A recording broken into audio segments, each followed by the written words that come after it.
जिस तरह से वो इमेच्योरली प्ले कर रहे हैं इंडिया वाले, अगर टेबल टॉक करें वाइजली तो बहुत से मामला जो है वो दुरुस्त हो जाए, बहुत सी चीज़ें जो है वो मंजर आम पर आए, लेकिन बेहतरीन तरीके से, जिससे पाकिस्तान और इंडिया दोनों की बेहतरी हो। मूविंग ऑन, जब बात करते हैं बानी पीटीआई के हमला केस की, ये बताएं फैसला आ गया है। हाँ, ये वही केस है ना, जब ये लॉन्ग मार्च के लिए इमरान खान जा रहे थे वजीराबाद के करीब, वो एक हमला हुआ था, उसका फैसला आज आया है। वो मैं खैर फैसला ही हम पढ़ देते हैं, ना कि उसमें यह है कि इंसदाद दहशतगर्दी अदालत के जज नईम सलीम साहब ने बानी पीटीआई हमला केस का फैसला सुनाते हुए मुलजम नवीद को कत्ल और इंसदाद दहशतगर्दी की दफ़ा 7 के तहत 2 बार उम्र कैद की, जो मैं आपसे कह रहा था, 2 बार उम्र कैद की सज़ा सुनाई है, 10 लाख रुपए जुर्माना किया है, जबकि दीगर दफ़ात में मजमूई तौर पर 94 साल कैद और 22 लाख रुपए जुर्माना की सज़ा सुनाई है। यानी कि इन मसूफ की तो जो है ना वो ज़िंदगी अब गुजरेगी कैद में। अच्छा, उसके बाद 3 नवंबर 2022 को वजीराबाद के अल्लाह वाला चौक में बानी पीटीआई के कंटेनर पर फायरिंग के नतीजे में बानी समेत 7 अफराद जख्मी, जबकि एक पीटीआई कारकुन जाँ बहक हुआ था। असल में वो जो शख्स जाँ बहक हुआ उसके इशू पे जो है ना ये उम्र कैद का मुर्तकब पाया गया और अदालत ने शक का फ़ायदा देते हुए मुलजम वकास और तैयब भट्ट को बरी कर दिया। यानी कि आज ये मुलजमान कैफरे किरदार को पहुंच गए जिन्होंने बानी पीटीआई के कंटेनर पर जिस शख्स ने अटैक किया। और फिर हैरत अंगेज़ तौर पे कुछ ही देर बाद एक वीडियो आ गई और उसने एतराफ़ कर लिया और ख़ुद को पुलिस के हवाले कर दिया नवीद ने, और आज नवीद को 2 मरतबा उम्र कैद की सज़ा सुना दी गई है। बहुत अच्छी बात है कि फैसला सही वक्त पर आ गया। मेरा ख्याल है कि बाकी केसेस के फैसले भी इसी तरह जल्दी जल्दी आ जाने चाहिए। हम जहाँ अप्रिशिएट करते हैं बर वक्त जरूर आ जाने चाहिए। इंसाफ किसी को जब मिल जाता है, जब हम उसको अप्रिशिएट करते हैं उन कोर्ट्स को, उन काबिल एहतराम जजेस को, वहीं जो है बहुत सारे केसेस हमारे 20-20, 30-30, 40-40 साल उनका फैसला नहीं आता। आप देखिए ना वो जो है रिस्पेक्टेड मिस्टर भुट्टो, उनका जो केस का फैसला आई थिंक 40 साल बाद आ रहा है तकरीबन।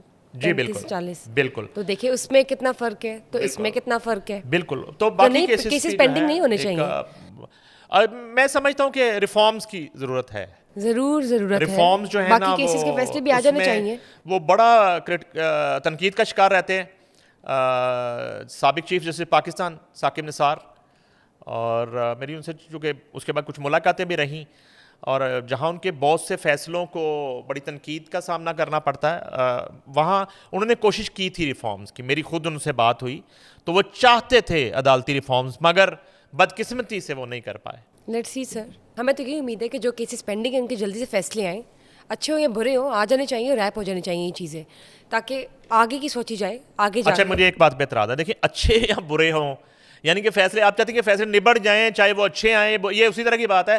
वो वज़ीर आला बलोचिस्तान ने कहा था डिग्री तो डिग्री होती है, जेली हो असली हो, ना देखिए मेरी बात सुने, ये फैसला आया ना सर कि मुल्ज़िम को सजा दी गई है, इंसाफ पर है ना, इंसाफ, इसको अच्छा कह रही हूँ, इंसाफ पर मबनी फैसला हो।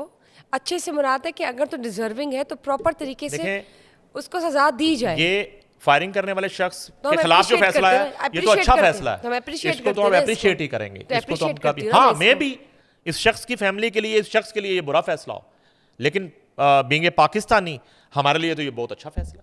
टिकटॉकर्स पे क्या कोई बुरा वक्त आया हुआ है? पहले रजब भट्ट पर जो भी मामला उनके ऊपर बरसा है, उसके ऊपर वो इश्तिहारी हो गए हैं। काशिफ ज़मीर जो है, पहले उन पर एफआईआर होती है, अब वो हिरासत में हैं। अब डक्की भाई की बात करते हैं, तो ये बताएं कि डक्की भाई पर पर्चा क्यों हुआ है? ये डक्की भाई चौथा है, तीसरा बोल गई हैं, पतलू भी गिरफ्तार, मुबैना तौर पे दुबई में, अब पता नहीं वो दुबई से गिरफ्तार ये पर्चा हुआ है। असल मसला पता है क्या? असल मसला ये है कि ये इंतहाई एक जाहिल कम्युनिटी है।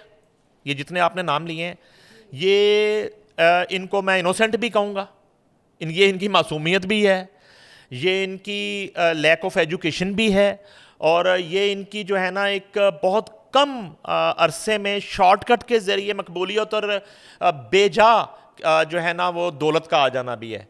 तो वो आपने खुद ही बता दिया, वो रजब भट्ट जो है वो किस तरह के ब्लंडर्स और किस तरह की हरकत करके वो इस वक्त मफरूर हैं, इश्तिहारी हैं, और मुल्क से फरार हो चुके हैं। उसके बाद ये जो काशिफ ज़मीर है उसके 14 मुकदमे हमने गिनवा दिए, वो इस वक्त कैंप जेल में पड़ा हुआ है। वो पतलू जो है दुबई में गिरफ्तार हो गया था, I don't know Pika type किसी केस में या मनी लॉन्ड्रिंग के मुबैना तौर पे केस में। और अब ये जो करैक्टर है डक्की भाई, इसका इतना अच्छा नाम है कुछ साद रहमान समथिंग नाम उसने अपना रखा हुआ डक्की भाई। यानी कि हैरत है कि आप शोहरत के लिए आप कुछ भी कर रहे हैं। इन पे इल्ज़ाम सब पे क्या है? इल्ज़ाम मोस्टली इन पे ये है कि ये अपनी माएँ और बहनें दिखाते हैं, अपनी फैमिलियाँ दिखाते हैं, अपनी बीवियाँ दिखाते हैं। इनके बारे में जो मैं पढ़ता और देखता हूँ, इन पे ये तनकीद की जाती है कि ये अपना एक चादर और चारदीवारी जो है ना, वो अपना घर, अपना बेड और अपनी प्राइवेसी दिखा के ये पैसा कमा रहे हैं। अच्छा, अब इसी से अंदाज़ा लगा लें कि इनकी जो है ना वो एक सेल्फ, एक रिस्पेक्ट कह लें और एक गैरत कह लें, और वो तो इनकी ज़हनी हालत हो गई। अब ये इन्होंने क्या हरकत की डक्की साहब ने, इसमें कोई मोटरवे पुलिस का कमाल नहीं है।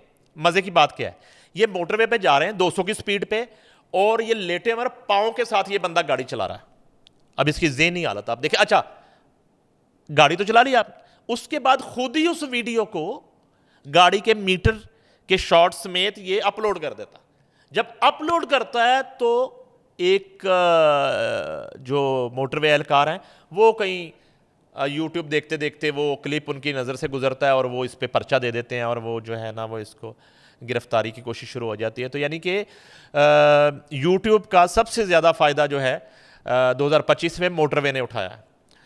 तो इतनी फोर्स है। और जब वो पाँव से गाड़ी चलाते हुए जा रहा था उस वक्त वो पुलिस का थी, वो सीसीटीवी कैमरास कहाँ पे, मोटरवे के कैमरास क्या कर रहे थे, वो कहाँ पे थे। और देखिए ये भी एक सवाल है, कि उस वक्त ऑन द स्पॉट क्यों नहीं पकड़ा गया। यहाँ एक FIR तो दे दिया आपने डक्की पे कि उसने ये हरकत की, लेकिन मोटरवे पुलिस खुद भी एक्सपोज हुई है कि जब वो सारा सफ़र करके वापस भी आ गया, चला भी गया, तो उस वक्त आप नहीं पकड़ सके। उसने तो खुद आ बैल मुझे मार वो वीडियो अपलोड की। और इसको मैं जहालत कह रहा हूँ कि आपने काम कर लिया, गैर कानूनी काम कर लिया, बिल्कुल उसी तरह से जैसे वो जो है वो नकदा तोखा, वो जो है अपना करैक्टर, वो एक गुजरात की एक शादी में फायरिंग कर रहा था तो मलकू, और वो फायरिंग की वीडियो उसने अपलोड कर दी। वो वीडियो अपलोड होने के बाद गुजरात पुलिस हरकत में आई और उस पर FIR हो गई, नाजायज असले की और हवाई फायरिंग की। सो रहे होते हैं बिल्कुल। तो ये इनके साथ हुआ जी, लेकिन के साथ। ठीक है, पर्चा हुआ है, बिल्कुल ठीक है कि गैर कानूनी हरकत आप करके फैंस को क्या बता रहे हैं, प्रोवोक करें कि आप लोग भी ऐसी हरकतें करें, स्टीयरिंग पे पाँव रख के गाड़ियाँ चलाएं। ये तो अपने आप को मतलब कि सुसाइड अटेम्प्ट करने वाली बात खुद भी और दूसरों को भी, दूसरों के लिए भी खतरा है ना भाई। दूसरों के लिए भी अगर खुदा ना खास्ता हादसा हो जाता है तो दूसरी गाड़ियों और दूसरे जो लोग सफर कर रहे हैं उनके लिए कितना बड़ा खतरा है। 200 की स्पीड पर आप गाड़ी चला रहे हैं। बिल्कुल, इसका तो मैं कहता हूँ सारी जिंदगी के लिए ड्राइविंग पे पाबंदी लगा देनी चाहिए ऐसे शख्स पे।